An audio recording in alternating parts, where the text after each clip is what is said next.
Hello and happy Friday. Hashtag our global AERA GSC family. This is Dre Abeita, coyote walking in this world and real life Equitable superhero. And we are so honored here with our superheroes of AERA GSC. And without further ado, my amazing educational warrior sisters are going to go ahead and introduce themselves.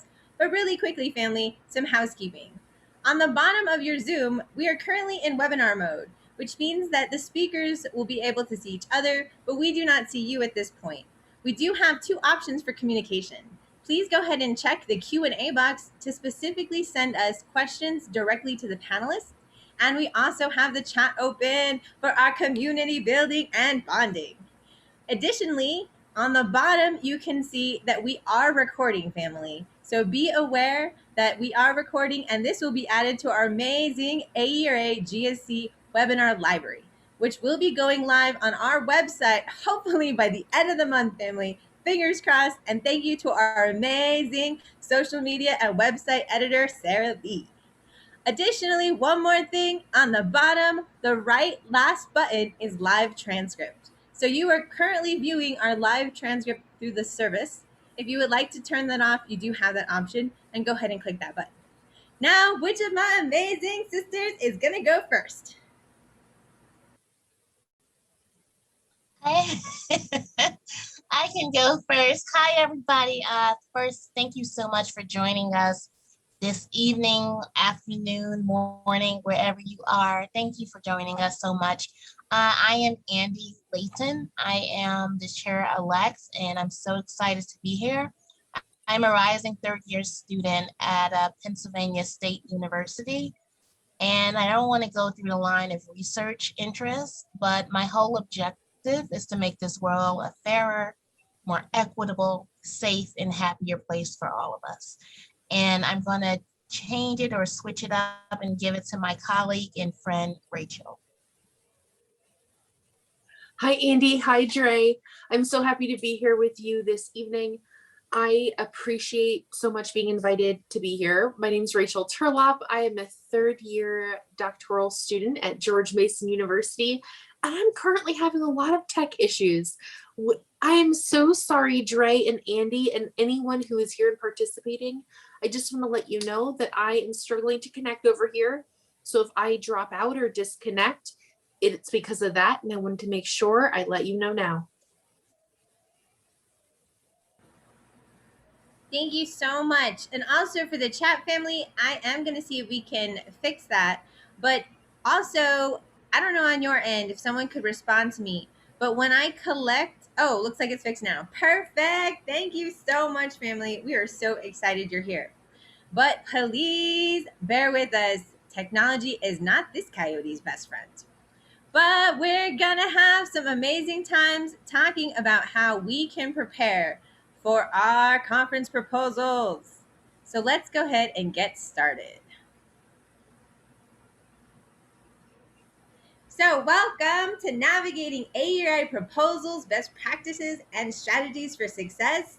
Hashtag Coyote Style, family. We will be using an original critical race theory indigenous framework to navigate these amazing waters by telling some of our own stories and experiences with proposal writing. Once again, did anyone miss anything that they wanted to include in their amazing intro?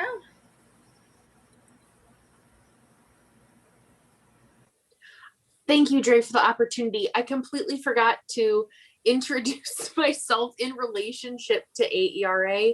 The reason I am involved with this massive and incredible organization is because I had the privilege of being the interim newsletter editor during 2020 and 2021. It was an honor to get to meet other colleagues, other researchers, other people who deeply care about the direction of educational research. So thank you again, Dre. Thank you. So once again, I am Dre Abeita, coyote walking in this world and real life Equitable superhero.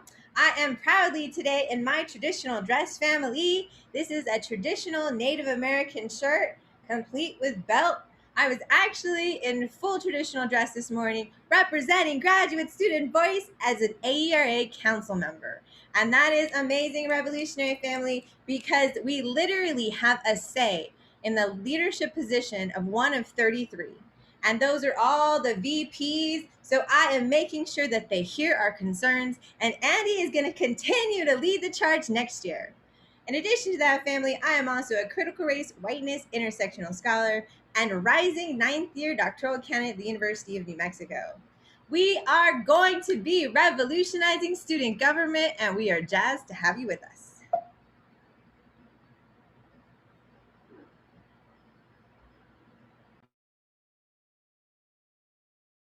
Sorry about that, all. I was just responding to one of the questions that we had in the chat. So I hope you got the response. So all, I want you to take note of this. So our next AERA meeting, the date is April 22nd through the 25th. Write it in your planners, your book, whatever you have. I have mine right here just to ensure that I have the correct date. The conference theme for next year is Cultivating Equitable Education Systems for the 21st Century. So also I would just take note of that, of what the theme is and what your proposal can touch and be on. So one of the things that's cool here is that we have some of the key questions to address. I'm not going to go over all of them, but there are certain things that stood out to me that they are interested in knowing. This new generation, so what does equity look like in the 21st century? There's different kinds or different forms of learning, whether it's formal or informal. Really talking about what type of teaching and learning fosters equity to disrupt inequity on a systemic level. Next, if you're more of the political person, what political or economic forces encourage you or prevent such changes? That's a good one, guys and ladies. Or are we going to leave, or my family, let's just put it there. And lastly, what new questions should we ask, and how should we ask old questions in new ways? So just please take note of some of these questions that you can think about, write your proposal on, as well as the date of the conference and the theme.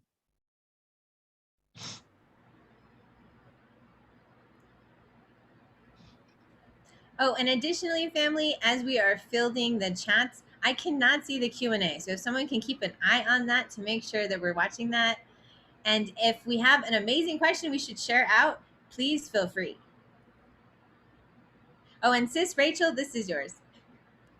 Thank you so much. I was just taking myself off because I was taking my video off because I'm joining from my cell phone. So while I was adding that link to the chat, the last thing I thought y'all needed was just a view of my under chin. So I appreciate your patience. So the best part about this AERA conference is this.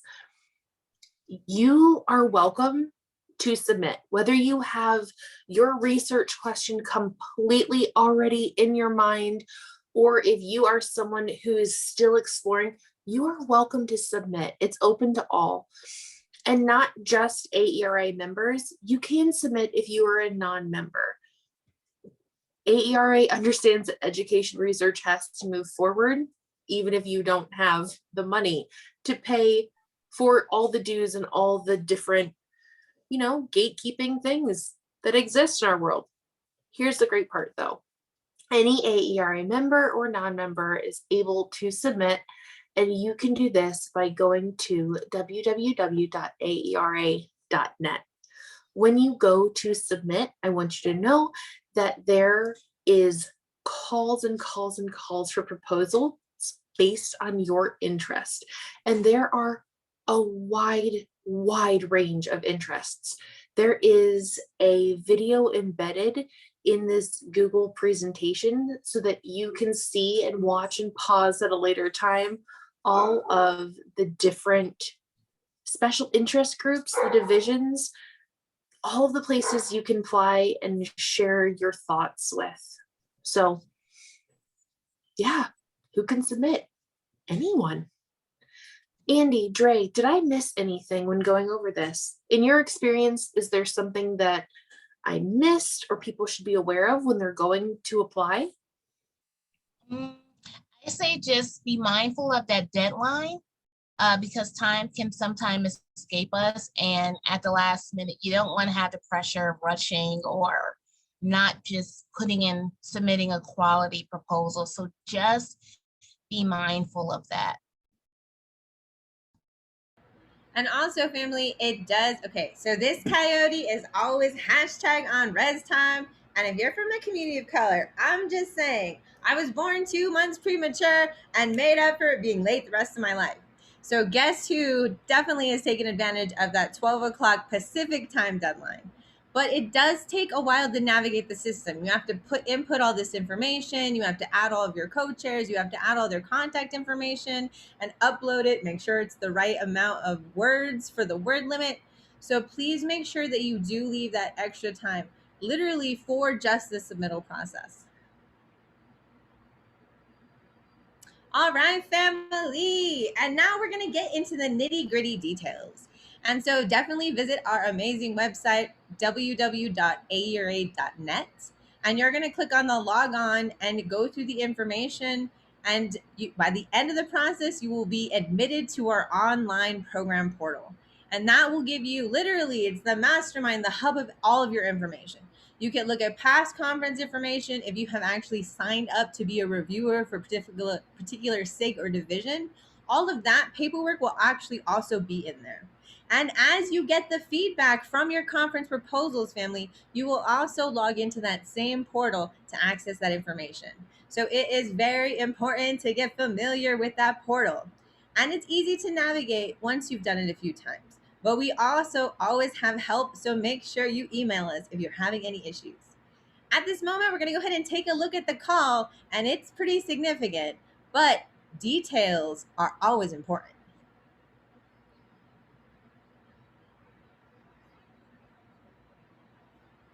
One moment. And let me go ahead and I'm going to drop this in the chat as well.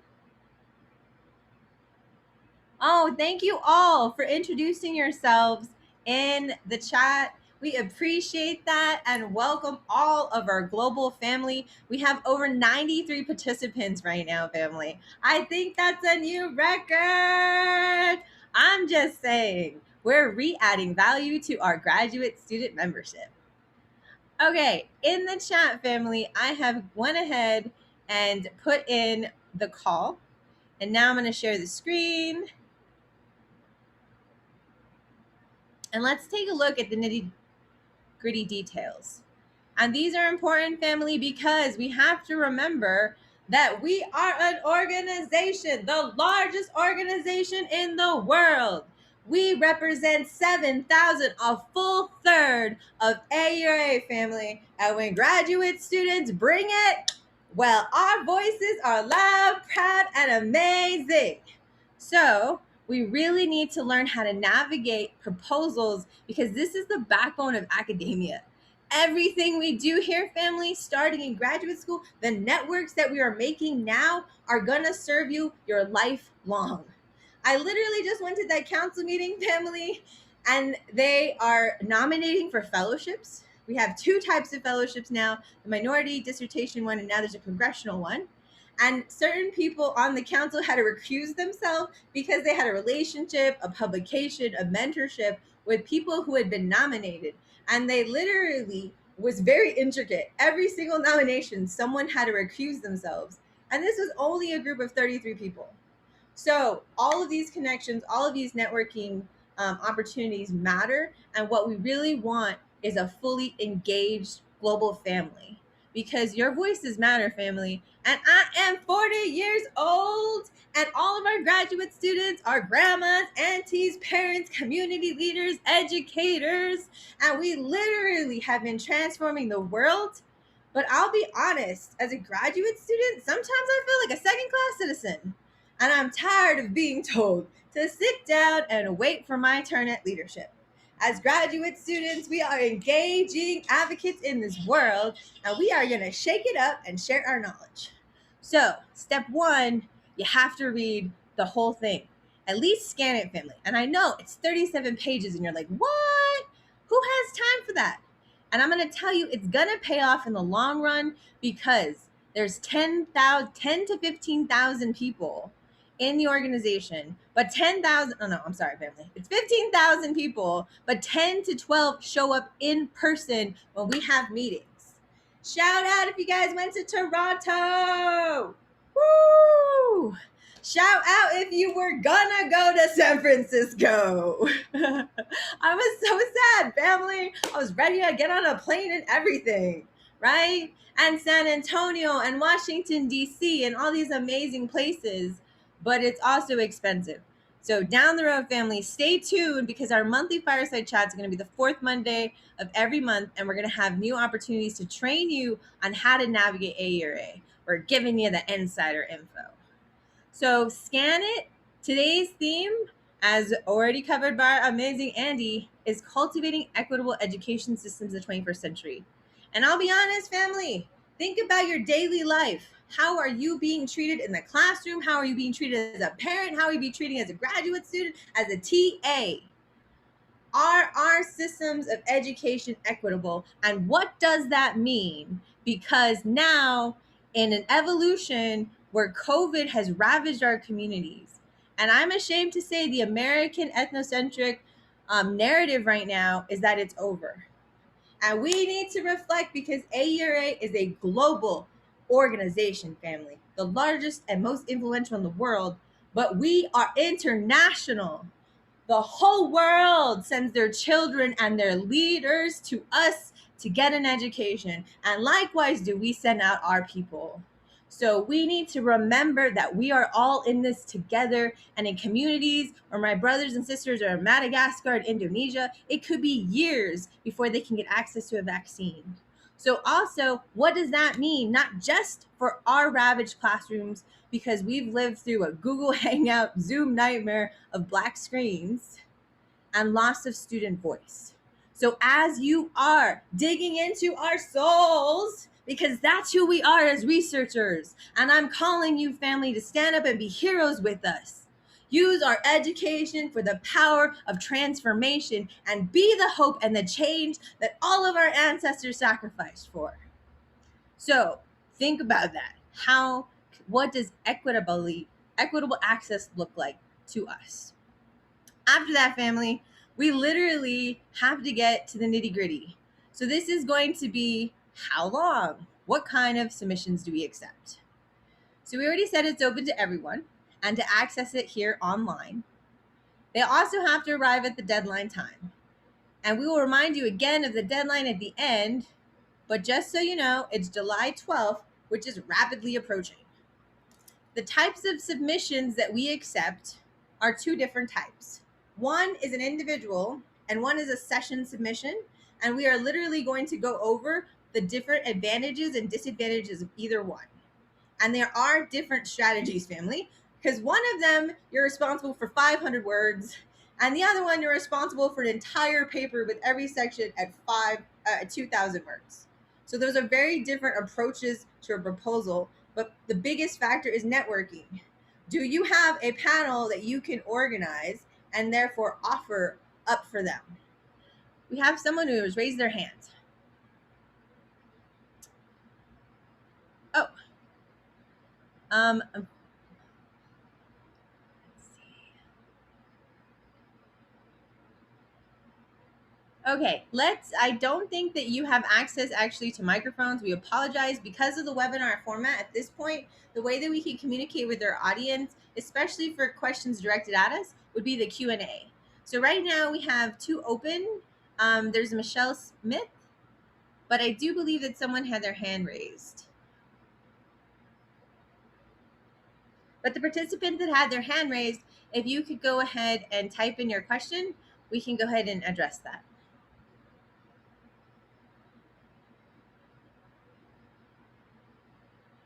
Oh, and just to go over some of the Q&As we've had, one of the questions is if we had to be a member, which we discussed.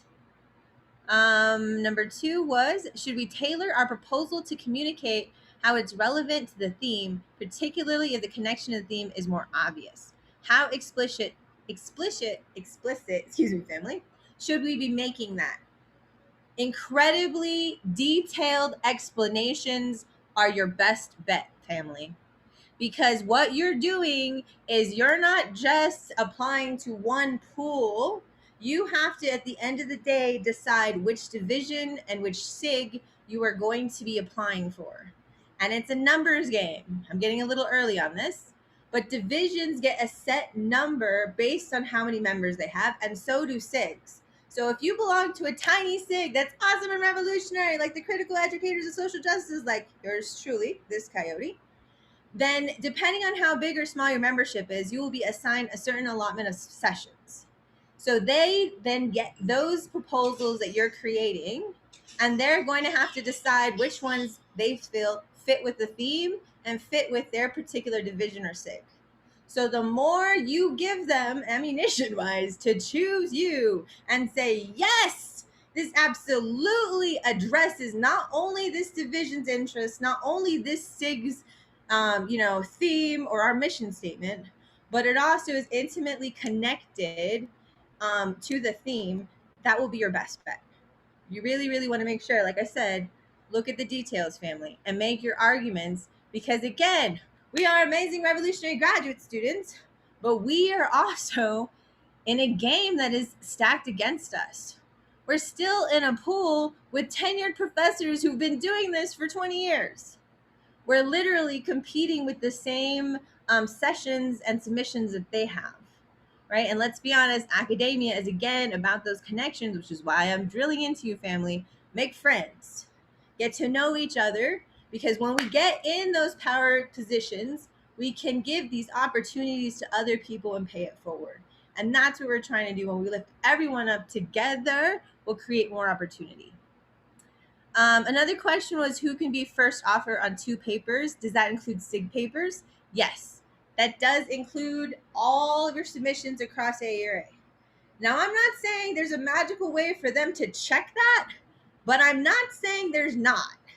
So how do we navigate around that, family?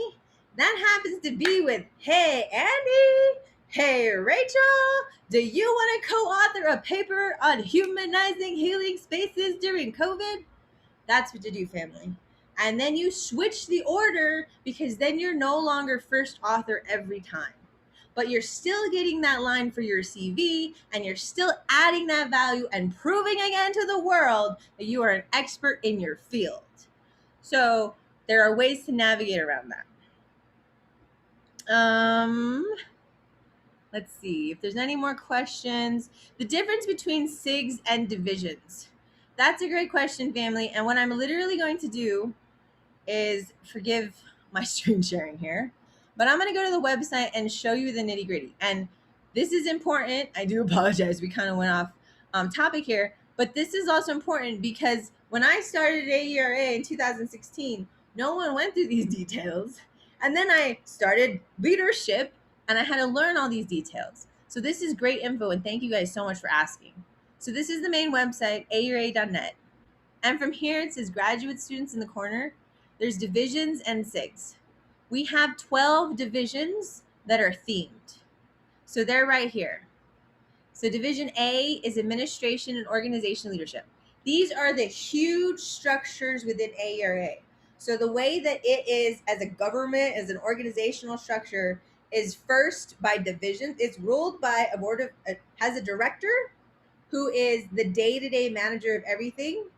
And then it has the president, which is the person that we as AERA members vote for.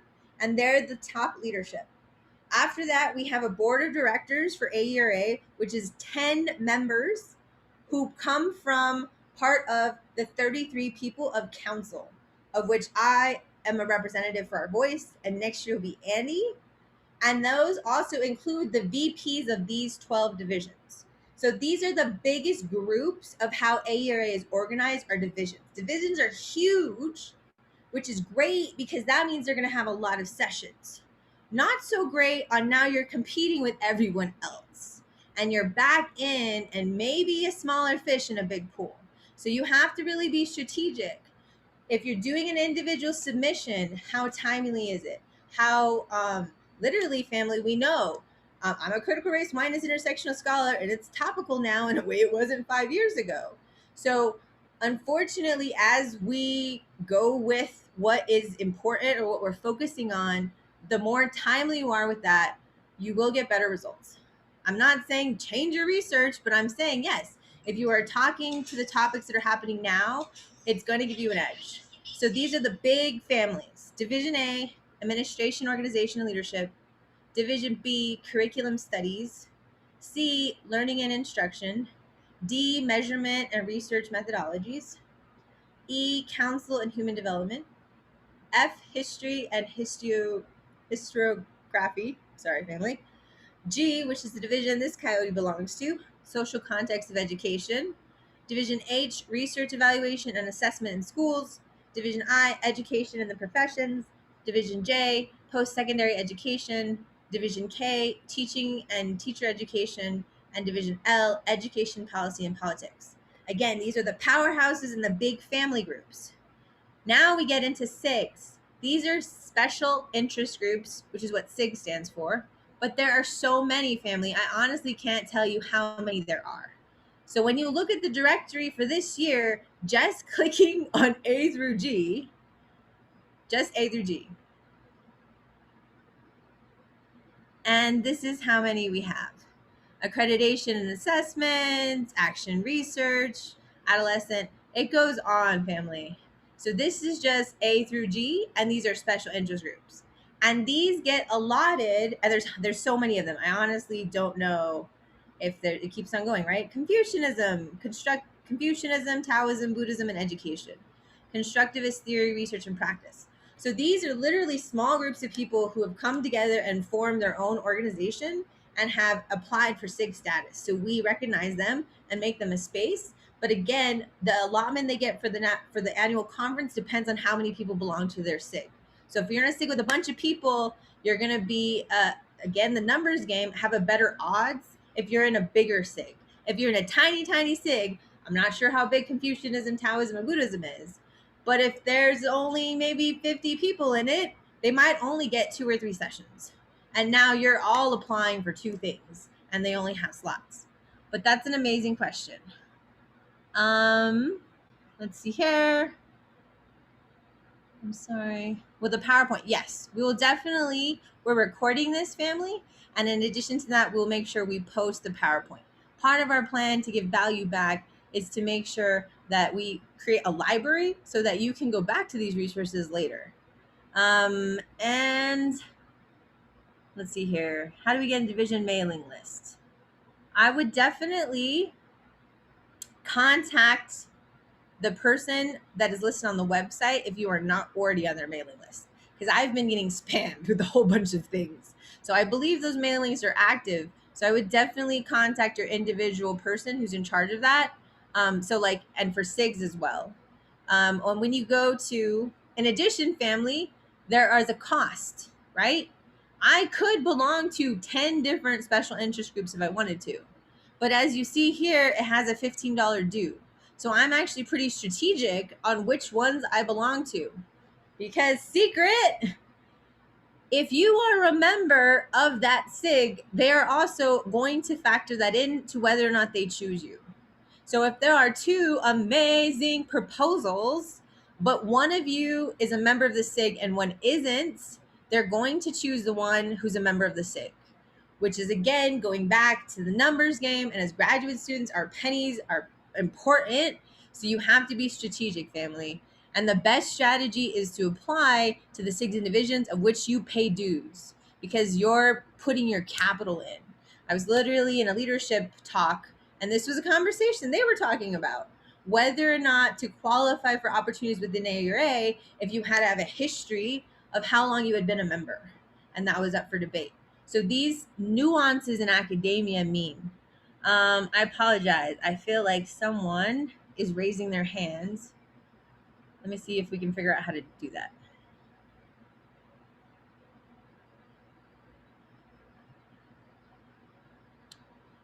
Are you guys? Yeah, I'm looking now.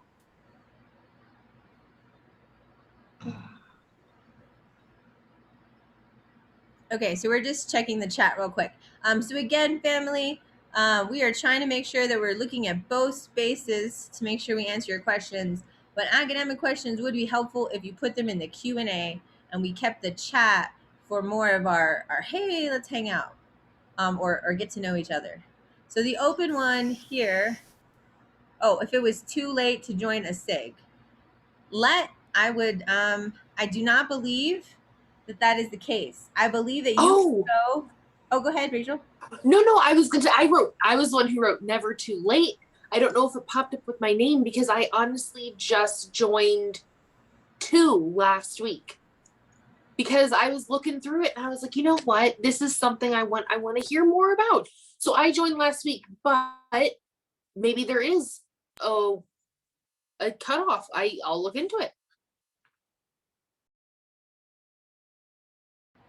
I believe you're correct. I believe at any time when you go to our website here, when it goes here to log in and you log in, okay, oh my gosh, you guys, I do not.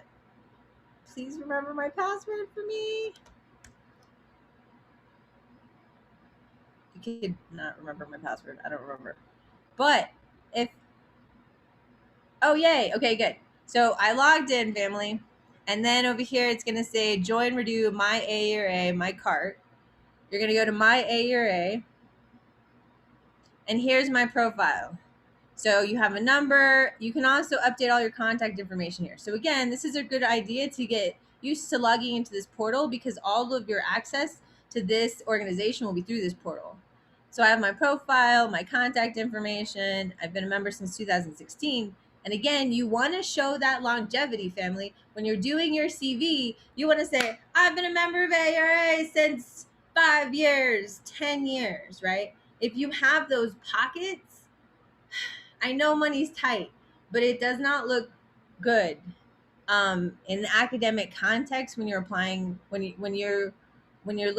someone is looking at your CV versus someone else's and you're applying for a tenure track position and someone has a history of 3 different organizations and a track record of 5 years and they look at yours and maybe some years you could afford it, some you couldn't, that will reflect, unfortunately, class plays a role, family. We know academia came from the elite and it still is elite in a lot of ways. So what I would do at that point then is be strategic with your money and pick one organization to be faithful to. And I don't know if it's going to be AERA or not, family. Not to talk about an opportunity because we're going to be here to change things for you. But I'm saying put your time in to certain organizations to show a long track record. Okay, here we go. Purchase additional division memberships, purchase additional SIG memberships, purchase additional journals. And our journals, some of them were available in print and some were available online. But this is where you would go to literally make any of those arrangements. So yes, at any time you could join. And yes, as long as you join, family, you should probably be okay. All right, quickly going back over here, they want to make sure that they're complete, right? So authors should only submit complete papers. They do not want to draft. So they're going to actually look for each different section of your academic work. And we're going to go over that section in a second. You can only submit a paper to one division, one SIG, or one committee. So you have to pick. You can't say, oh, I wrote this great paper. I'm going to submit it here and submit it here and submit it here. You can only do one submission per organization. Let's check the right side.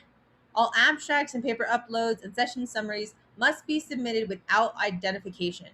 Please, this is a common practice, family, and it's hard. I talk about myself all the time, but identifiers and all the time. You have to get used to taking yourself out. Anytime a university is mentioned, anytime your name is mentioned, anytime anything that will connect you, there's a format for it, an APA format. So what you do, especially if you quote your own work, right? Building off your own theories, building off your own publications, and you start quoting yourself, you'll have to remove that in the bibliography and put author, comma, date. So literally the words author, AUTHOR. And that signifies to them that you wrote that, but you took yourself out. So again, we have to make sure if there's identifiers, it will disqualify you. They are blind reviewed, and there is a word limit. And if you do not make the word limit, family, it will not let you press the button. So make sure that your word limit is actually what it should be. There is IRB. So if your research requires IRB, it must be approved for you to have submitted it. Okay, and let's see here. All of our papers will be part of the online repository, which is a collection of all of our amazing work, and that we are required to attend. So we are asked to participate and attend in requirements. And then again, here's that first author limits. And let's see here, other participation limits. In addition, an individual may not appear in the program more than 4 times. So again, family, be selective on what you're applying for. All right, real quick, before we get into our training of our best practices, because our dear friend Rachel, she is on loan from us, family. She took out time from self-care to be with us and share her expertise. So let's get her back to her family. And we love you all for sharing your time with us tonight, by the way. Thank you so much. So right now, there are 2 different ways. Again, like I said, individual or group. So do you have 3 friends that you can get together and say, hey guys, let's all write our own 500-word page, 500-word submission, put them together. That, I have to tell you, has been the most successful way for me to do proposals. And I've been accepted 6 times and presented 6 times since 2016, but I have submitted over 15 proposals. And so I submit 3 or 4 every year, but only 1 or 2 gets picked. So again, it's a numbers game, family, and it again depends on those collaborations and networks and how many people you can get to be on your team together. They should be must be in a complete narrative paper, whether it's still in progress, and then there should be slides, summaries, tables, abstracts, or proposals will not be considered. Right, so they're actually looking for completed works, and they will make sure they have all the sections.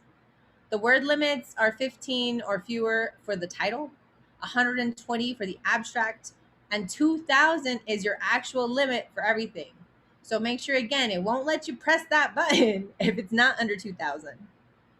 This is why it is asking for a complete submission, family, because you have to have all these parts: the objectives, purpose, the perspective or theoretical framework, your methods, techniques, or mode of inquiry, your data sources, evidence, objects, or materials, your results and or substantiated conclusions or warrants for argumentation and point of view, and finally, scientific or scholarly significance of the study or work.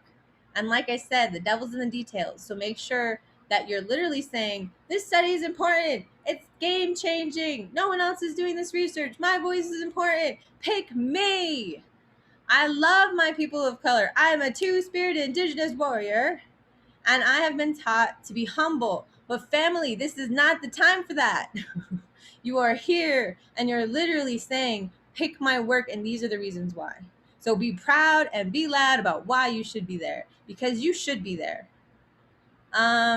Let's see. Specific styles are not required. Anything over here? Okay, so these are also the final papers have to be uploaded by this deadline. So the March 21st, right before the session, this is how all the information gets compiled and put into that online repository, is because we literally upload our papers.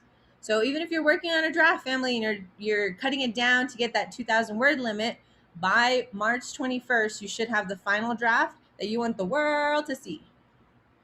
All right, so this is the second way, the session formats. So the first one's a paper session, and you're going to be literally put with other groups of people. So this is an individual session, and you're put with groups of people, and you'll have a discussant and an audience. The next one is also a poster session, and that is going to be a combination of a display on a video monitor with an opportunity for you literally to be by your poster and interact with an audience during a 60-minute session. Additionally, family, we have our wonderful roundtable experience, which I am a huge fan of. And that is when you get into a session, it's usually in a big ballroom, and you have a group of folks who have been put together on a similar topic, and you have a great discussion. And again, going through the process, you go to the website, and these are the literal directions. So please, again, check our review our call for all of these nitty-gritty details. And here we go. Session requirements. So we just covered, family, the requirements for an individual paper. Now we're going to talk about an entire session. So this is you getting your group of friends together, getting your group of GAs together, getting, all the people that you met at all these amazing conferences, and maybe you all do ethnic studies, but you're different universities. Or, hey, you're all just united by a common positionality. I have been very successful getting my international sisters together to do panels. One's an amazing Puerto Rican scholar, a Madagascar scholar, an Indonesian scholar, and I had Indigenous voice. So it's not only what you research, but you can also do a submission based on your personal experience. We're going to be talking about 2 upcoming events, one about international student experience and one about intersections of disability, technology, survival methods during COVID, and healing spaces. Those types of submissions are very important to our community, family, so we can think outside the box. So for a session, it's going to be 15 words or less for the title, 120 for the abstract, and 500 words per each individual paper. And you're going to have the objective. Okay, so when you're doing a session, there's 2 parts to it. You're having a 500-word overall write-up for the entire session, tying your theme together. So, for example, I would talk about the lived experiences of women of color in academia. We would write the 500-word description talking about 1, objectives of the session, 2, the overview of how we would present it, 3, the scholarly significance, and then tell them how we're going to do the structure. Was it a workshop? Was it interactive? Was it a panel? Then we're going to have 15 words for each individual paper. So now Andy's on a panel, Rachel's on a panel, I'm on a panel. Each one of us has our own additional 500-word description about our own paper. So we got 15 words for a title and 500 words for us to talk about the rest of our paper. And again, it's the same sort of format. Objectives or purposes, the frameworks, all the way to scholarly significance. So again, it's just, do you want to have the 2,000-word format, you're doing it solo, or are you cutting it down to 500 so you can work with your team? Thank you guys so much. I know that was a lot of information. We appreciate you. I'm only on page 6 out of 37, I would like to point out. So make sure you go back and read this document, family, because it'll be more successful the more you know about the submission you're creating.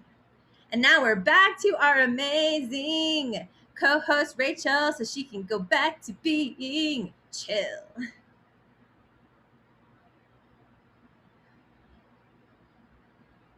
When you said that, I do not know who programmed our closed captioning today, but it came up as she can go back to eating chili. And I was like, you know what? I wish.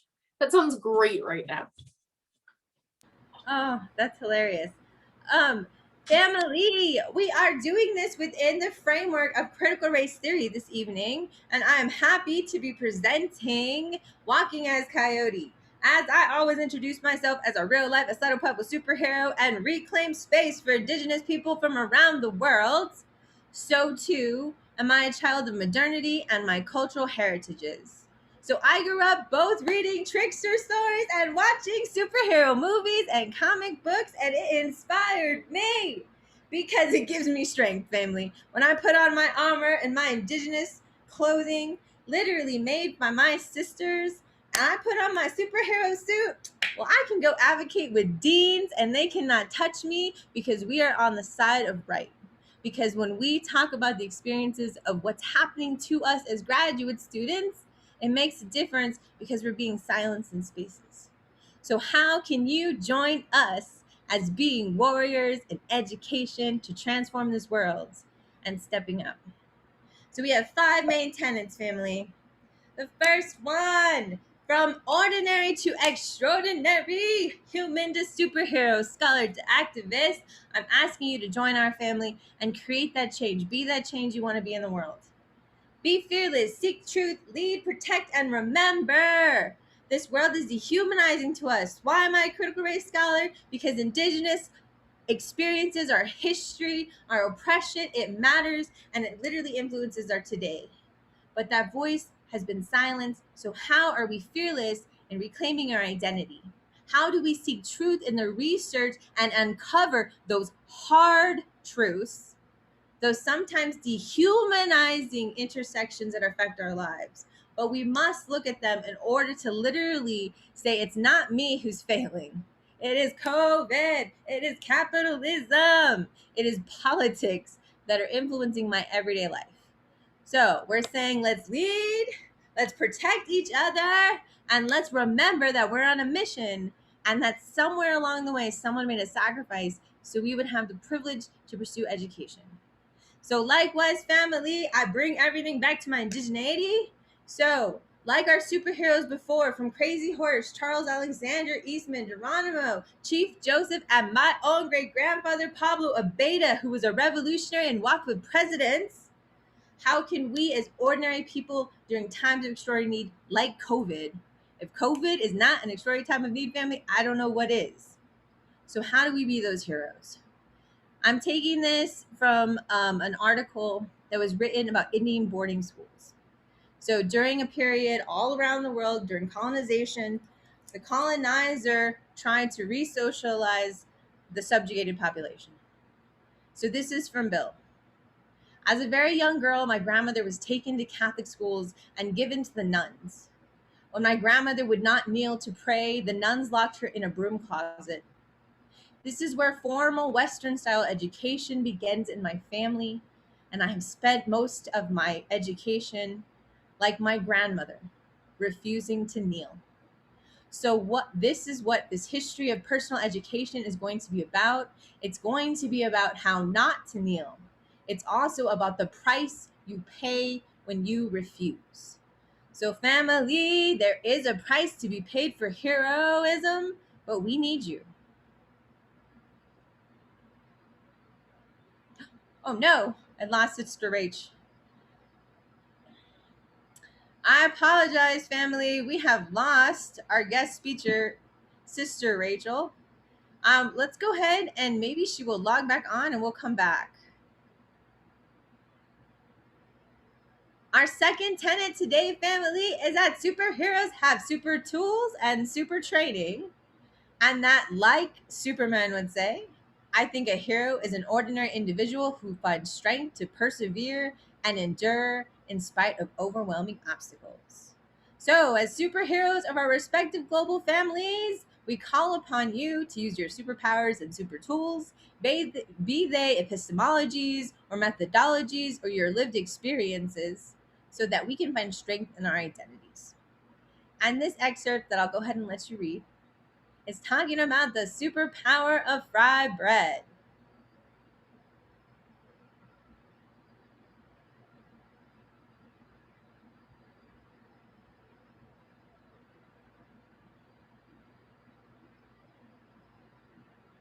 The author of this excerpt is talking about being away from home at the Ivy League College of Dartmouth and having the ability to bond with their peers over their love of the res food fried bread.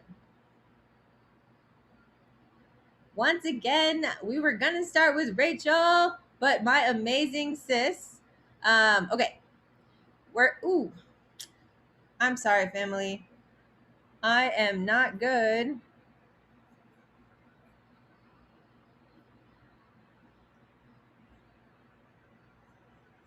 with Take your time. With the clicking.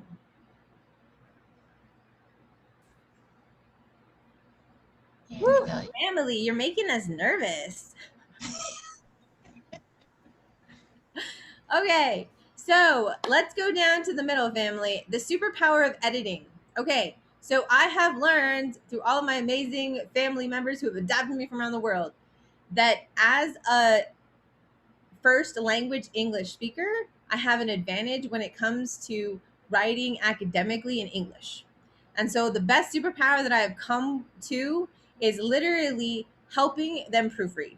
So if you are an ESL language learner, a TESOL learner, or you are not a native English speaker, please ask a friend to help you, because I honestly want to share that is difficult, family. Within the Indigenous community, when I was undergrad at Dartmouth, how close you were to whiteness and white training and privilege and private school, aka skills like academic writing and research and how to do a research paper, right? Those were more prevalent in urban communities than they were on res communities. And so I had amazing peers who were engineers and physicists, but would have difficulty articulating because their first language was Tia or Toa or Keres. So please, family, proofreading matters.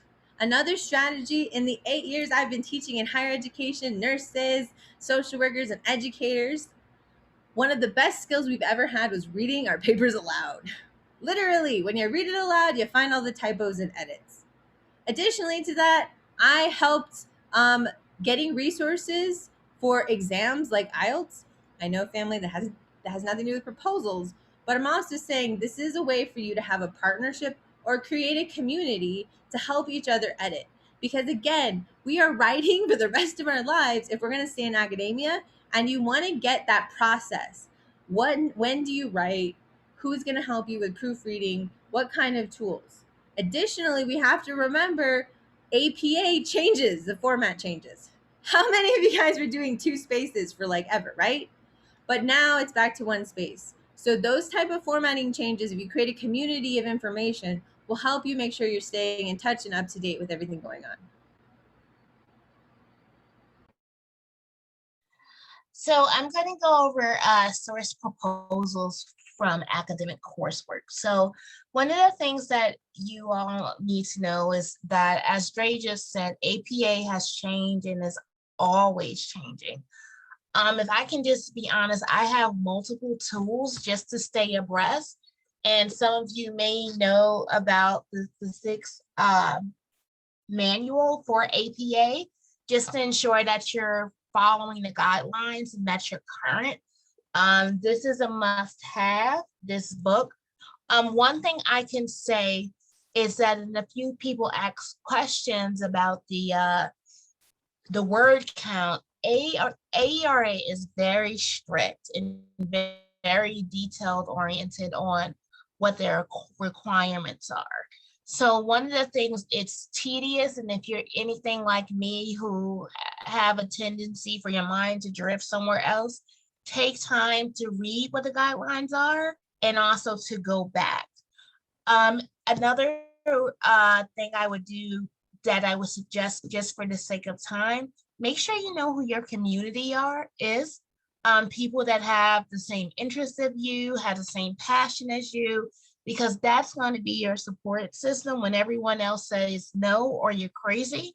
They'll be the ones to bring you back and say, you're not crazy, and let's find a way for us to work together. So I think that's just something to keep in mind, is really find your community. And everyone says that, right? I don't know if you're like me, like so many people told me that. And I was really like, it's not like walking down the street and seeing somebody and like, you're my person. It doesn't work like that. But when you feel that energy and you have that common denominator and you could just feel it and you can tell, that's typically your person. And just again, real quick, family. Oh, I'm sorry. Really does not like me. Don't forget, again, networking. Use your friends and get together and write together. The third tenet is beware kryptonite. Even superheroes need balance. So from Alfred, why do we fall, sir? So that we can learn to pick ourselves up. So we all have weaknesses. As modern heroes for our communities, we literally have to maintain a humanizing balance between our mind, body, and spirit, family. Because when we get out of balance, we can't function properly. So this is from Devania, and she said, my sole problem at Dartmouth was I did not possess self-confidence. I often looked down on myself, thinking I wasn't good enough, smart enough, sophisticated, rich, or whatever. It took time for me to rise above my self-defeating attitude. So we're saying, family, it's not us, but we can get stuck in those pockets because let's admit it, COVID was a form of historic trauma.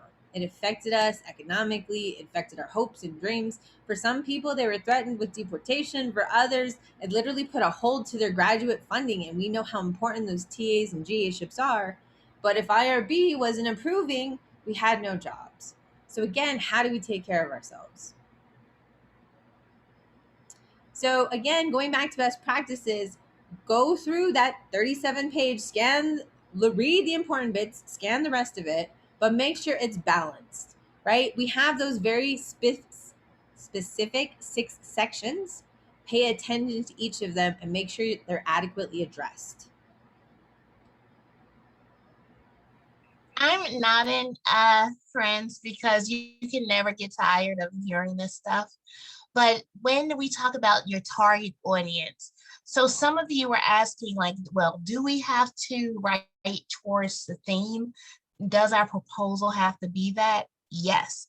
Why? Because that's what they're asking for. And if you have something that deters from that, why should you be here? Maybe you should be submitting your proposal, your paper to somewhere else. So yes.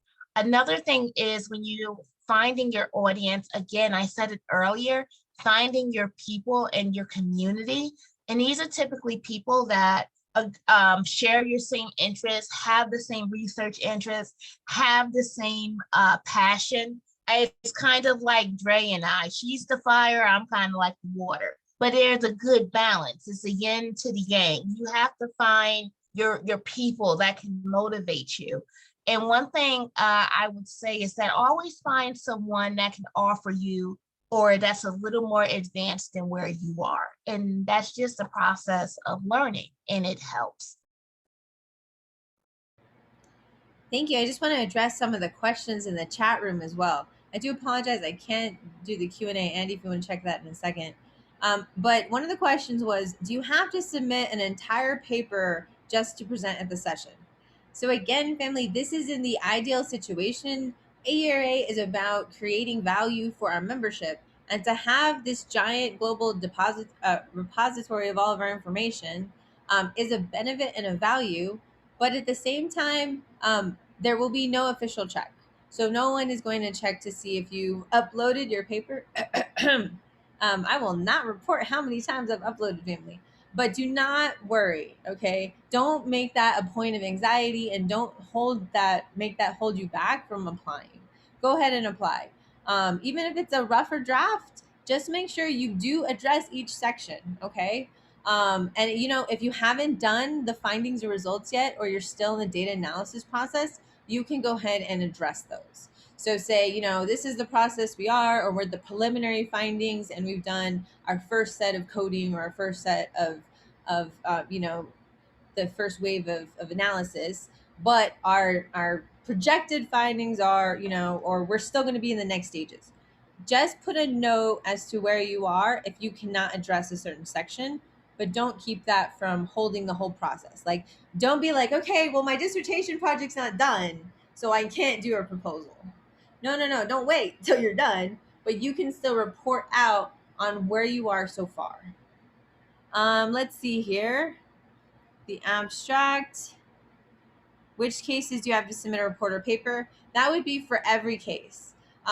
So with the exception, I would check for poster submissions, but if you're at a roundtable or you're in a panel session or you're in an individual paper session, you would all submit your paper. You will all submit your papers online. Let's see here.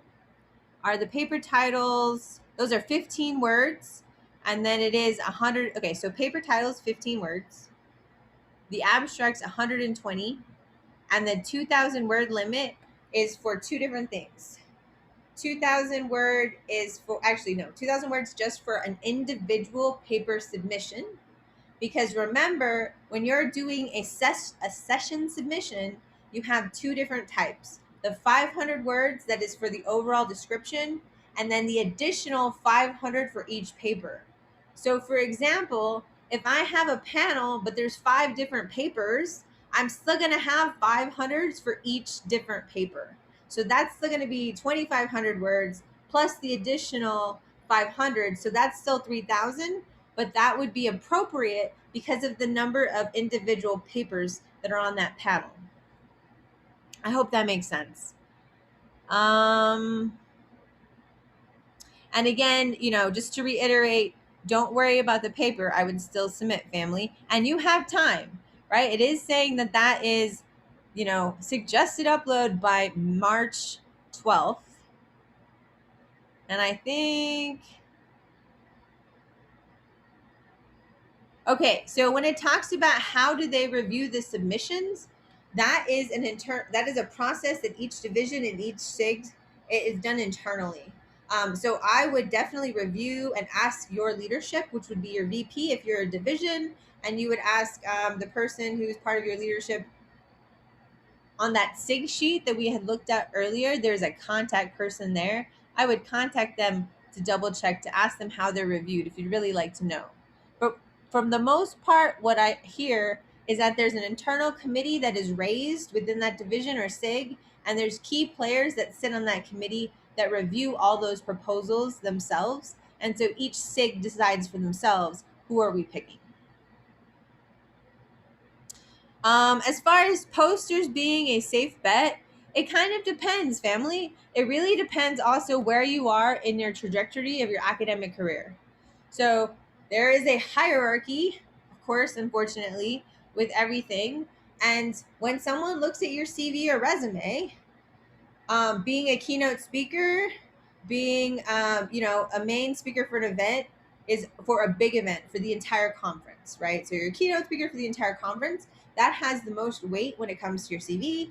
And then after that, it'd be symposium. It's usually featured symposium because usually it's a special lecture or something that's featured for a different conference or symposium.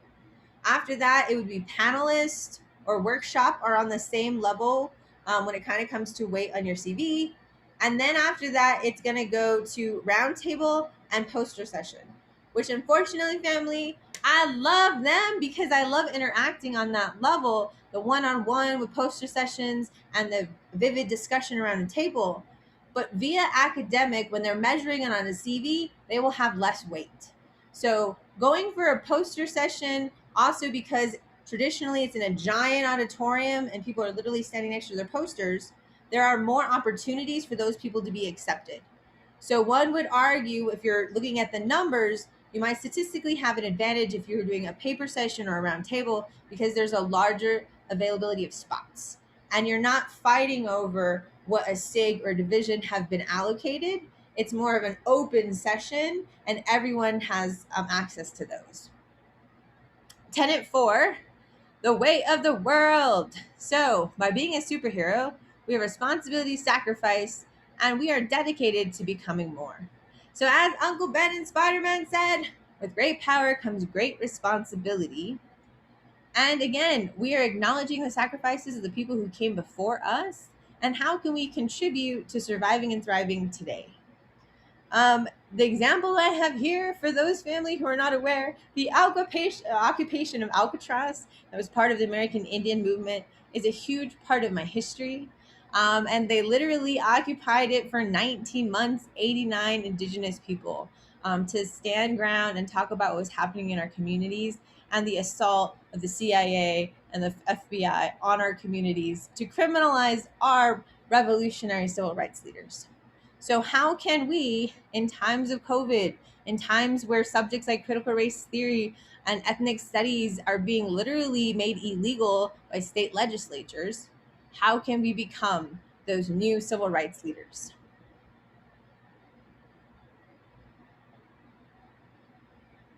So as I said, I told someone I don't want to swear, but I learned something about this every time we talk about it. So I'm learning with all of you. So when we're talking about writing academic proposals, one thing I will say, and I have told some of you that ask questions, it's like riding a bike. You just have to keep throwing your fish line into the ocean to get more familiar with it, to become more comfortable with it. One of the things that we're really trying to enforce here is the power of networking and community and relationships, because honestly, there's just some people that are better in navigating that type of system than we are. To be just totally transparent, I struggle with it. There are some journals that I know I'm going to get accepted in, because they speak my language, and then there's others where I struggle. But you can't let that stop you. You have to continue, find your person where you can just say, hey, what am I doing wrong? What am I missing? Am I not speaking the language? You have to find out. That's why I keep suggesting to all of you, it's tedious, but you have to read those manuals, because although most of us never read them, they have it's kind of like a manuscript of instructions of what to do in order to be accepted. And sometimes you just have to sit down, focus, and just highlight those areas of some of the things that they're looking for, because they tell you. We just have the tendency of overlooking it, or thinking that there is a one size fits all approach to submitting your proposal and getting it accepted, and it's not. So take that time, don't rush, find that person that's not just going to tell you what you want to hear, but things you need to hear. And it can be uncomfortable, but that's the way you're going to grow, and that's the way you're going to get more acceptance letters to these major conferences that you want to be a part of. And number two, the significance of your research. How are you helping to lift the weight of the world off the shoulders of your fellow superheroes by contributing to your chosen fields? And family, I know it seems when you're writing that manuscript, like that's difficult. And it seems, but I want you to remember that it is significant and it is individualized because you are the person who is doing it. And your experience also informs your work. So all you have to do is shine a light and just dig a little tiny bit deeper if you're stuck. Sometimes I can get stuck, especially when you're writing manuscript after manuscript and you're like, I think I already covered the significance on my last manuscript. How do I think of this in a different way? And as writers, we're literally going to be wrangling with this. How do we say it in a different format, or how can we push these ideas further? So don't forget, if you're stuck, reach out to one of your community members and join a writing circle or start a writing group. And literally, we can network with each other to push through that writing block that sometimes happens. And lastly, before there's a question, Dre, I hope you can answer in the chat that I think is good. And I'm hopefully after I answer this question. So being the role models and community leaders that we need, that is so powerful. And I'm probably older, so I don't know if you guys know, but one thing I love, and I wrote in my notes, was like Michael Jackson, Man in the Mirror, if you can just use that. And it's just really talking about holding yourself accountable and self-reflecting on who you are and what are you putting out in the world. And I just think that's basically, I think, to answer what does this being a role model or a community leader look like, who are you putting out for the world to see? What are your actions representing? What are the words that you're using? How is it touching people or hurting people or excluding people? Or how is it including people to bring people together? I think we are all accountable for our actions. And the answer of I didn't know or didn't intend to, that's kind of old and lame. There's so many resources out here where we can be better, we can be more reflective. And it's a daily process. I tell you, it's a daily process. I have to be intentional about what I think, because what you think is generally what you say, and what you say is what you do. So as I said, it's a daily reflection. And if you get a chance, just YouTube, you're going to like the song, I guarantee you, if you don't know it. YouTube, Michael Jackson, Man in the Mirror, and I'll put it in the chat, okay? All right. So just to double check on the chat real quick. So someone asked about how much of their dissertation they can go ahead and submit. You can submit your dissertation, but remember it's 2,000 words. And if you're going to be submitting different parts of your dissertation work, so for example, family, I spent 3 years doing YPAR research, youth participatory action research, with an amazing group called LOUD, Leaders Organizing to Unite and Decriminalize. 75% of these youth literally have been formerly incarcerated.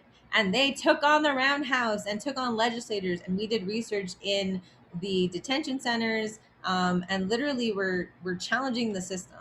And so I have, from that work, right, 3 years of research and doing all those interviews, every time we have a different submittal, it's somehow different, right? We'll use a different framework, or on this one, we're only going to look at the narratives from the detention center. On this one, we're going to look at just the notes from the roundhouse presentation. On this one, we're just going to look at the conference. So even though your dissertation is one project, you might, right? We can have up to 4 presentations at AERA. And I'm saying, family, you want to pad those numbers. So think about how you can reframe your work. You cannot plagiarize yourself. They have all that software now, but you want to reframe it. Some sections will be very much the same, right? Your methodology is not going to change, but your significance should change.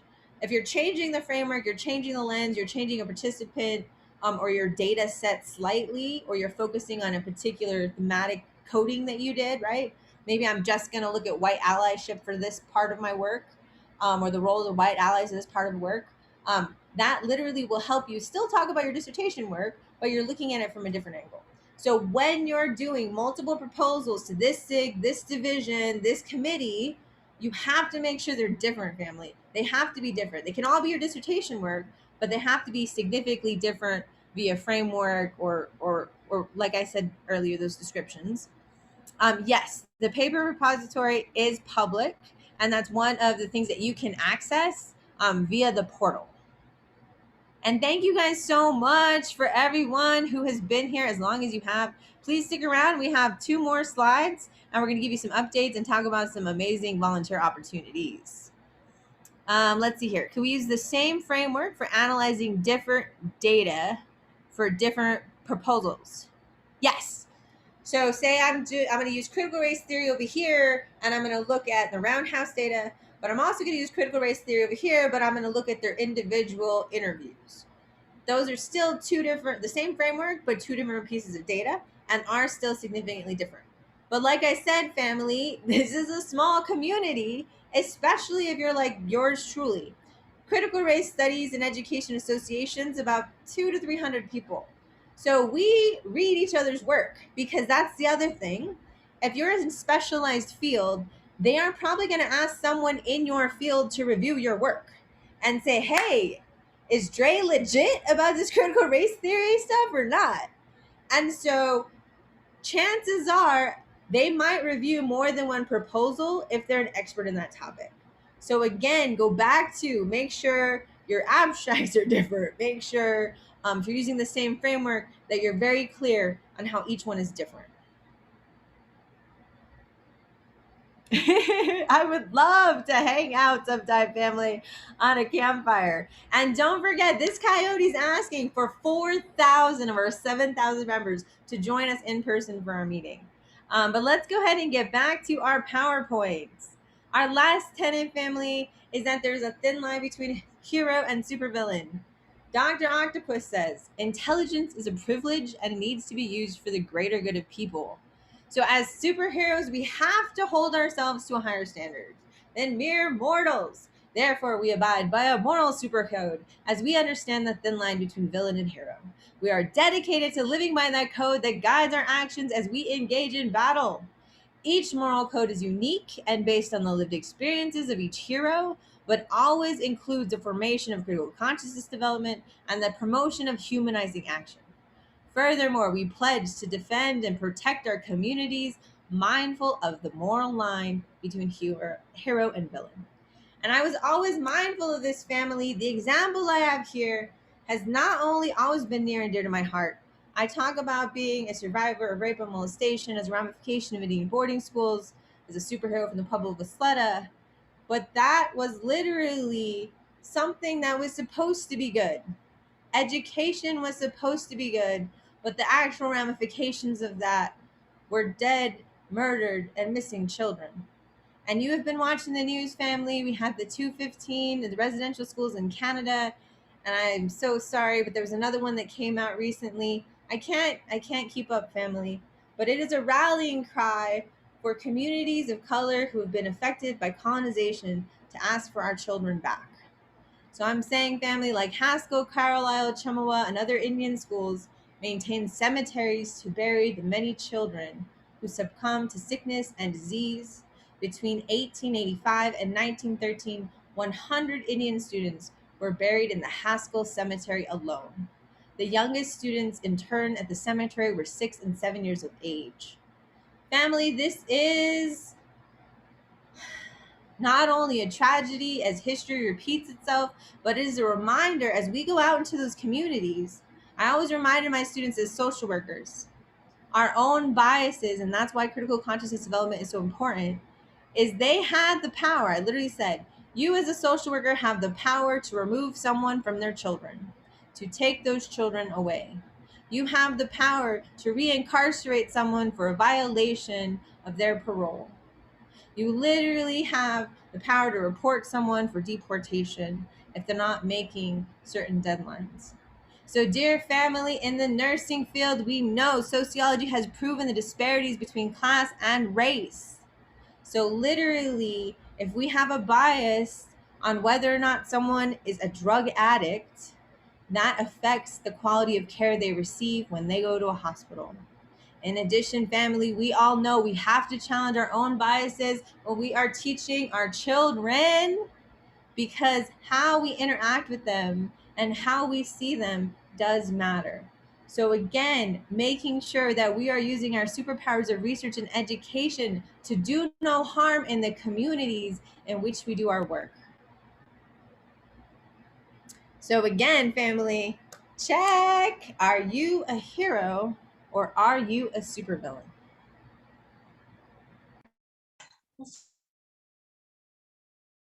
So as I said last night, I'm laughing. That critical self reflexivity. Reflexivity. Am I saying that correctly? Reflexivity. Honestly, you're hearing me how I would say it if I was alone. It's so important, and I want to say, excuse my French when I say this, but for a more transparent way, my mom would always say, Andii, don't believe your own bullshit. And what that means is so easy for us to justify our bullshit. It is. It's just so easy for us. So when you're truly self-reflective, it's easier to identify and be honest, as if saying, hey, I was wrong, or I said that, or I did that, or I didn't read the document, so I don't know what I'm supposed to do to submit my proposal. So Andii, maybe that has something to do why you didn't get accepted. And it's hard, but when you can get to that self-reflective point, you become more honest with you and how you treat other people. And it feels so good because more people begin to trust you more, and they know that you're going to really say what it is or what it isn't. So really practice that. Really, I think in order to really be honest, truthful, or just kind with the world or with people, you have to be able to look at yourself for that type of person. And that takes work, that takes honest reflection, and that takes you not justifying your bullshit or finding someone to co-sign your bullshit. And we know there's always those people. You call those people because they're going to tell you what you want to hear. They're going to tell you how you want to hear it, and it does you no good. So just remember that as you're going forward.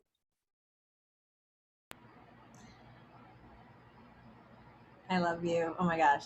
All right, family. And as we are calling for you to step up and become superheroes with us to lead all of our communities, please, when you're thinking about the section for significance of the study, also talk about how you're interacting with the stakeholders and community and the people who are invested in the outcomes of your research, because that also is going to add value to your significance. You're literally proving you're not only a leader in your field, you're not only an expert in research, but that you're taking the extra step to create that humanizing collaboration that is with our communities, that is a necessary part of how we change our current situation, right, family? How do we empower each other? It's literally by bringing everyone to the table. We appreciate, and we're going to do a quick check-in. This is the last thing, family. You are amazing. I've been meeting with 32 amazing individuals, working my way through the 11 officers for AERA GSC, the 24 reps, as well as the 37 campus reps. We had called our initial orientation, shout out to them. And my next invitation will be going out to our SIGs. But in my individual conversations, family, some very concerning issues kept reoccurring. One was the stereotype that student government is just for resume building. And I say, no, no, no, family. We are a powerhouse of advocacy and social justice. So we're asking you to join the revolution. In addition to that, other individuals had reached out to me as literally the chair and said, hey, when I was putting in for the minority dissertation, I retracted data. And that's because this, and this. And I could not tell them that as the leader of our group, that I could prevent that. I actually had to share my own heartbreak stories with taking on my own university in the name of student advocacy. And I'm asking you, family, to join our volunteer opportunities because we want to have a reporting center.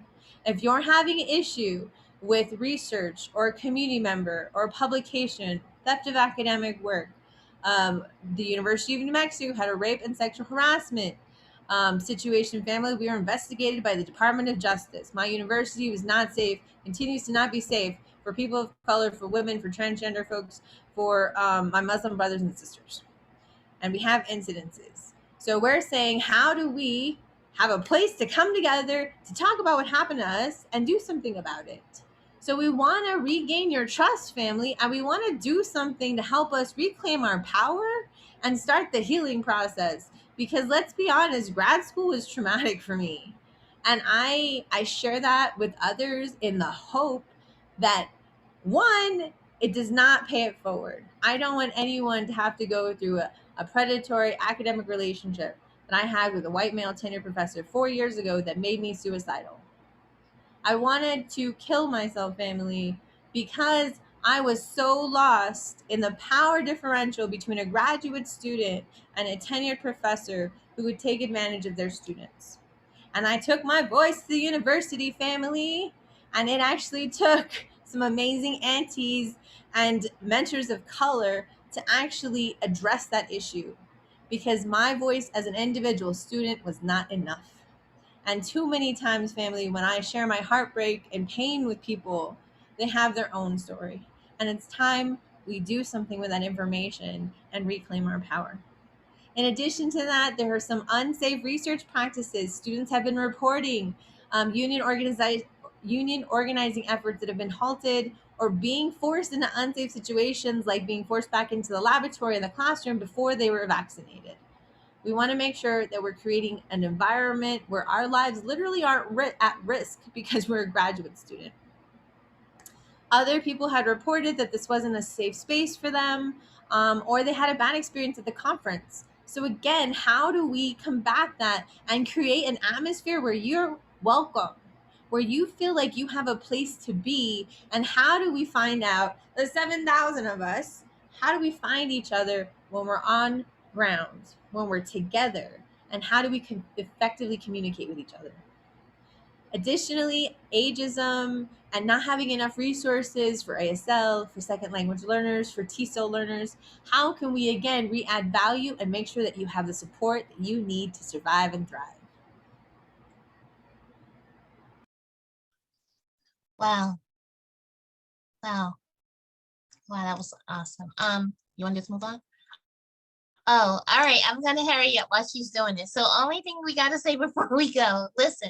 So write this in your calendars, your planners, your refrigerator, whatever you do. So our meetings, right? Damn, all right. I said fam. All right, it's the second Saturday of every month. Now the time is weird, guys. I'm not gonna lie. Dre is on Mountain Time. I'm on Eastern Time. Some folks are on Central Time. So you got to figure that out. But the GSC meeting is at 12 p.m. Then we have these amazing ad hoc meetings that Dre has configured where you can kind of like really hone into what you're passionate about. And we have our campus reps meetings at 2:00. And like we're having tonight or today afternoon, wherever you are, the fourth Friday of every month is our chair fireside chats. They're really fun, guys, and I'm glad you all were here, as well as our monthly SIG representation groups. We're still in the middle of figuring that out. Dre is doing an awesome job because, to be totally honest, people had no idea where these people were, where they were from, what they were doing. So we are literally trying to find out, where are these folks? So guys, ladies, just be a little patient with us. And I think, babe, you have to say the last point here. Yeah, absolutely, family. If you are a SIG rep, my apologies, but you are on my list and I will be reaching out. But if you would like to go ahead and contact me directly, I will be setting up one-on-one meetings with all the SIG reps to really talk about how you would like to be incorporated in the government. We have big plans, family, for our AERA GSC conference. We'd like to restructure the government and ask for your help. We also have 5 ad hoc committees.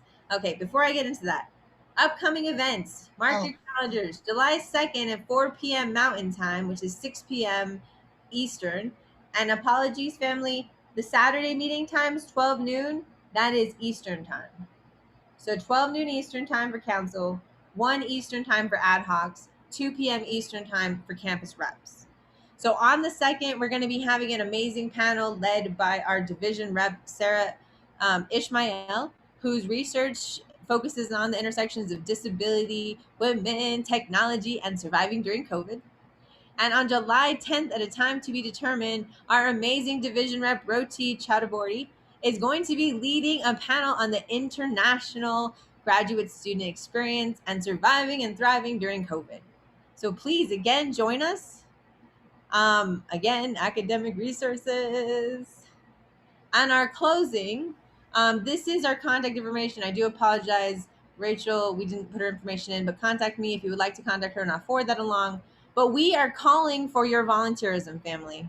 So we have 5 ad hoc committees that we are raising, and I need co-chairs. So I promised my officers 50 people to be on each ad hoc committee for general members and to have 10 co-chairs, family. So if you're looking for an opportunity to volunteer with AERA GSC, email us and we will put you to work, because it takes the entire team to make this happen. So our ad hoc committees are academics and professional development, which will be in charge of literally putting on monthly events like the 2 that I just mentioned. So if you have a panel idea, family, let us know and we will help you get started and feature it as one of our monthly events. The second ad hoc committee is our community building and wellness, and that's coming off of our meditation and yoga sessions and our amazing Auntie Sarah Lee's mom, who did a culturally based session on the healing properties of tea within context of her background as a Korean. Amazing auntie. We invited our moms, we sat down, we had snacks, and we talked about being ourselves and loving it. And we want to have more of those spaces where we can just kick back, family, and have some fun. Our third ad hoc committee is social justice and advocacy, and that is twofold. 1, to have the reporting center so people can go to us and say, this happened to me as a graduate student, as my government, how can you help me? So if you would like to lead that project or be part of that, we're literally writing up the bylaws, the structures, and your voice would matter the most right now on the ground when we're putting this policy together. The second part of the Social Justice Committee is going to be doing monthly events. Our 4th committee, family, is going to be communications, so social media, creating videos, doing websites, or outreach is your thing, then come join our amazing team of Sarah, who is our amazing website and social media editor, and Judith Landeros and Amanda Haber, who are awesome newsletter editors. They need help, family, so come on and join the team. The last one is Project Unity, and this is the restructuring of the government. So what we want to do is we want a Congress of who is going to be consisting of the 11 officers we have with the additional 24 reps, which is the 12 divisions that we reviewed earlier, that each have 2 reps, an upper and a junior and a senior. and it's a rising position. And each division, their reps are chosen differently. So part of that is coming together and finding out this division does this division does this. Let's put it together in one handbook so everyone knows what everyone else does. In addition to that, family, that's going to be what I'm proposing as the Senate of AERA GSC. And I would like the 37 campus reps we have to be expanded. Currently, it's 2 positions. So if you're a campus rep for your university, it's only 2 people. And we want to outfit you with the army and support that you need so you can be our representatives on the ground and literally be funneling these opportunities, presentations, and trainings to the people who need them, who are literally your peers. And also, if more people join our family, win-win, family, win-win. So if you want to see that restructured, it's going to be the House of Reps is what we're currently calling it. And we're going to expand the program and make those 2 positions now president and VP, and give you the framework for president, vice president, secretary, treasurer, and general members, and ask you to be our eyes and ears on ground. And putting an event, family, could be as easy as turning on a Zoom and maybe ordering a pizza if our funding comes back and literally joining us for a monthly fireside chat. So we're hoping to add value and convince you to come back en masse. The last one we have is going to be the House of SIGs. And again, I'm going to reach out to that lovely community to see how they would like to be incorporated. So again, family, we appreciate you. We love that you took some time on this Friday. We know your time is precious, but reach out to us at any time. And I do apologize for all the messages, but we are going to be having weekly events. And so do forgive the listserv, but we want to make sure that we're in communication with you so that you know that we have spaces and trainings and opportunities available. Andii, sis, any last words? I'm going to go ahead and let you sign us off. All right, family. Listen, we got some amazing thank yous, and I think we just want to say no thank you, because without you, none of this is possible. We need each other in this journey. We can't do it alone. And as we depart, I'm going to say we'll see you later and not goodbye. Hold us down, hold each other down, and be well. And just remember, don't believe your own bullshit. Work on that. And we'll see you soon.